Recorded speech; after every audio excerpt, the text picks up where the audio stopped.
Assalamu alaikum. I don't know about the honored guest part, but I'll take the friend attribute, inshallah. Alhamdulillah Rabbil Alameen. Salatu wassalamu ala Rasul Kareem. Bismillah ar-Rahman ar-Rahim. SubhanAllah. It's literally a pleasure being up here.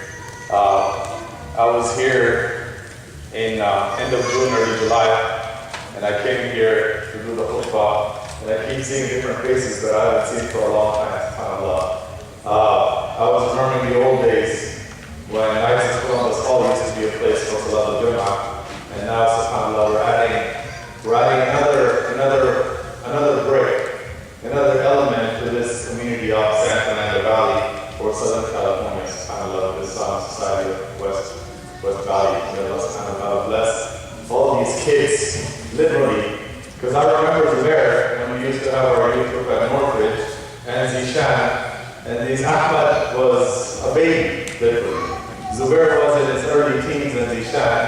Then these young men, Hasnain, Nasser, subhanAllah, all these kids have become adults and they are now leaders. They've started an Islamic center, an organization, subhanAllah. And when Zubair is talking about all the troubled people that are out there, wallahi, all of us who are involved in education and youth work, we all know many stories like that. Many stories. I myself remember at least one youth in the valley committed suicide. Muslim youth. And we know a lot of troubles everywhere. Even Dallas, where I live now, I work in a school that every day we come across these things. But at the same time, we see the other end of things. So when I did the khutbah here at the beginning of July, when I was visiting LA, I mentioned at that time a young sister who was 19 years old. And I don't know if anybody was here in that Friday prayer. And I was talking about her. She graduated from our Islamic school. She came from a great family, and she was raised within the community, within our Islamic organizations and institutes. So last March, all of a sudden, this healthy 19-year-old lady finds out that she has cancer in March this year. And when they discovered that, in November, she had procedures done, and she had a full body scan. She was totally clean. There was no problems. And now in March, they say that she's at stage 4 of cancer. And it's at a point where they cannot treat it. So they kept going back and forth. First it's pancreatic, it's liver, this and that. And when I was doing the khutbah here, I was saying to make the offer because she was going in and out of coma at that time. And then 2 or 3 days later, she passed away. But the interesting thing is that we're talking about troubled youth, but this girl was something else. This girl, in her last few months, I'm sure her whole life, the last few months, she changed her community and her parents and her family. Her attitude, her approach to this, it was something else for life. I remember fourth day after she died, her mother wrote a big post on Facebook. And she said that my daughter told me that once I'm gone, don't sit at home and cry. And if you wanna mourn, you got 3 days. 4th day, get out there and live your life. So 4th day, she wrote this post on Facebook about her Facebook, about her daughter. SubhanAllah. One of the things her father was telling us that while she was just in her last week of life, she got accepted into Southern Methodist University. One of the prestigious colleges in the country, especially in the Dallas area. So just to encourage her, something positive, her father gives her the letter while she's in bed, and he says, look, you got an acceptance letter, you've been accepted at SMU. So she looks at him and she says, Baba, I've been accepted to a higher place. And within 4 days of that claim she made, she went through with that. So these things, my brothers and sisters, these are signs of Allah subhanahu wa ta'ala. But literally, these are signs around us to remind us of something.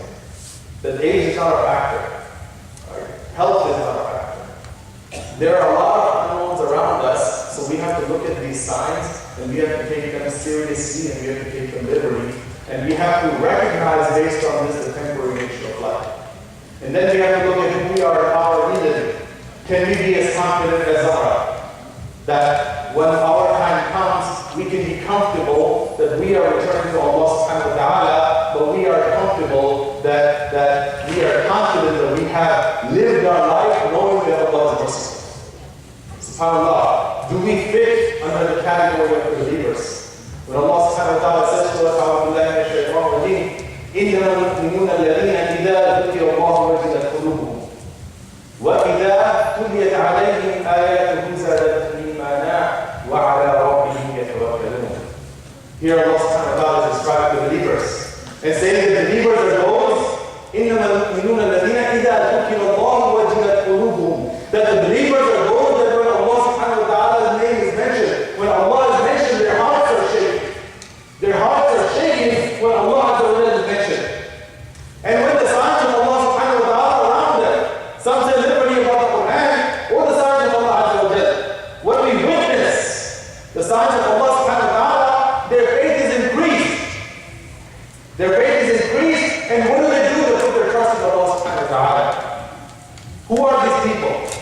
الَّذِينَ يُقِيمُونَ الصَّلَاةَ وَمِمَّا رَزَقْنَاهُمْ يُنْفِقُونَ.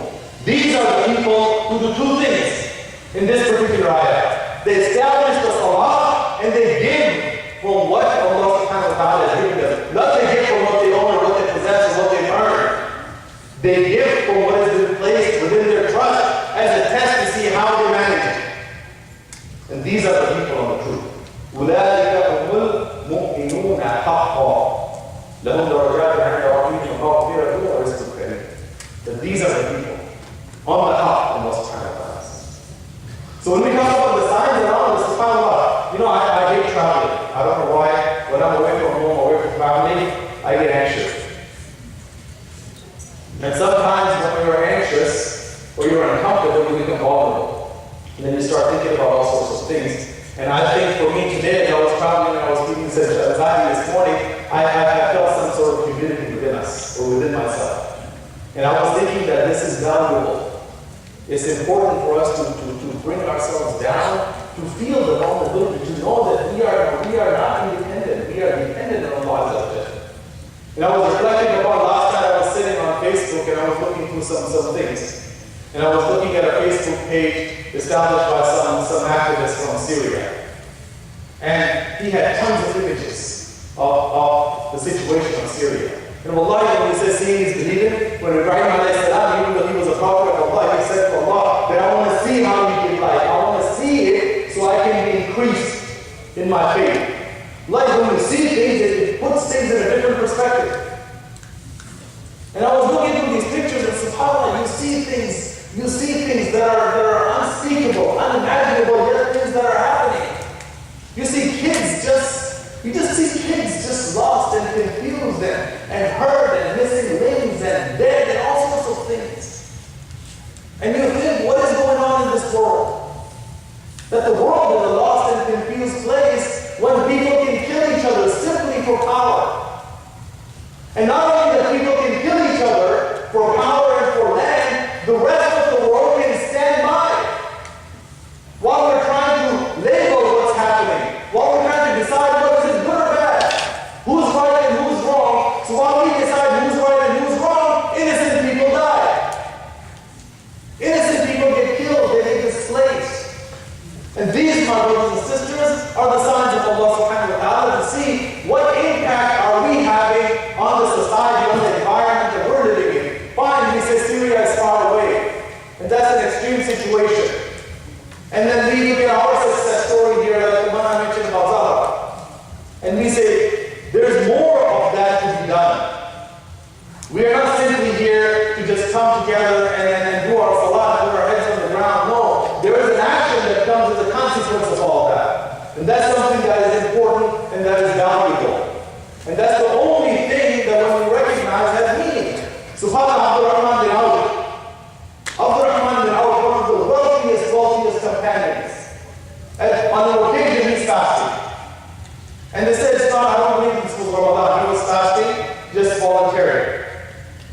And at the end of the day, he's sitting and he's wealthy, so one of his servants brings his food.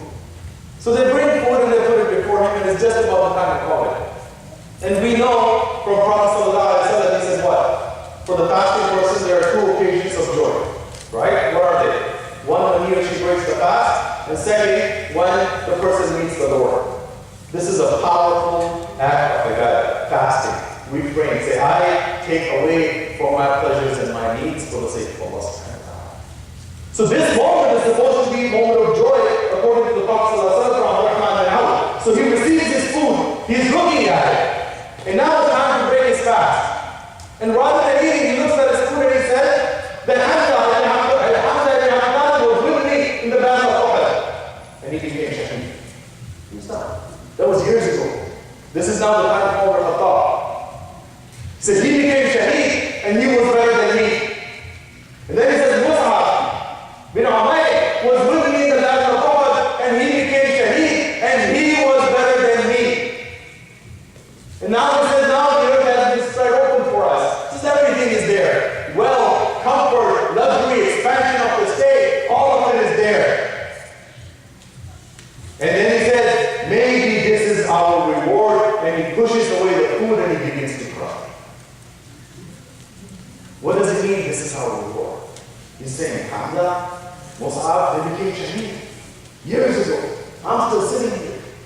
And I got all this wealth. The earth has been spread open. It's all there. You know, so you got it going on. It's all there. So he's thinking, is this my reward? That maybe I'm not deserving of Jannah, so Allah subhanahu wa ta'ala wants to give me the dunya. And that's so powerful, that moment, that even Rasulullah said that if our time is a time of happiness, that moment is a reflection for him, and he becomes sad. What does the Shaykh read today? فَلْيَنْظُرِ الْإِنسَانُ إِلَىٰ طَعَامِهِ فَلْيَنْظُرِ الْإِنسَانُ إِلَىٰ طَعَامِهِ يَا أَيُّهَا الْإِنسَانُ مَا غَرَّكَ بِرَبِّكَ الْكَرِيمِ. Why do you give up the Kareem, the Allah Azza wa Jalla? Do you not look at what you need? This is reflection. So, upon that, we need to reflect.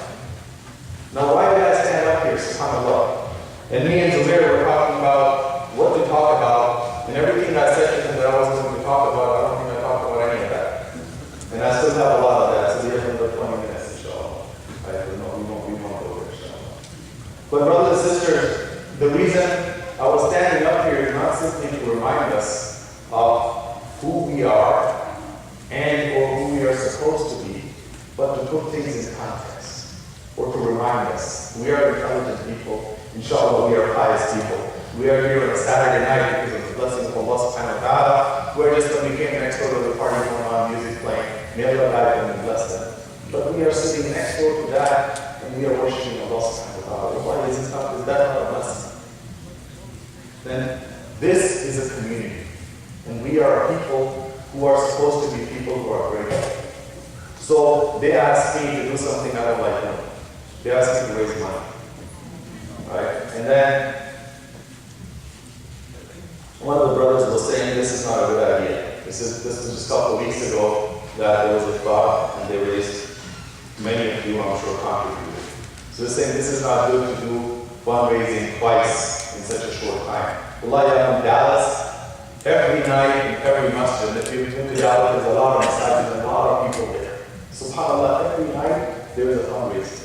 We go to the mass center there, and you have, the mass center doesn't have money. They're literally in deficit. The brother was telling me they don't have money to pay the monthly bills yet. And yet, every night there is a different organization coming and raising money from the people that they need money for.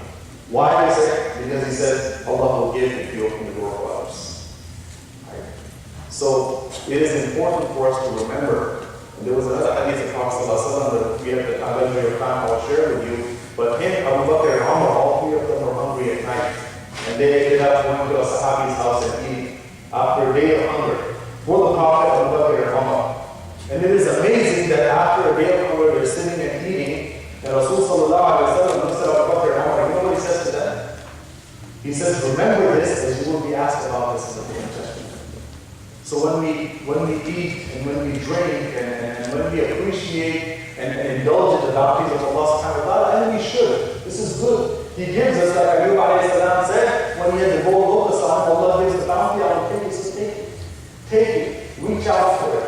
But then we have to know that this is a trust in Allah. الَّذِينَ يُقِيمُونَ الصَّلَاةَ وَمِمَّا رَزَقْنَاهُمْ يُنْفِقُونَ أُولَٰئِكَ هُمُ الْمُؤْمِنُونَ حَقًّا.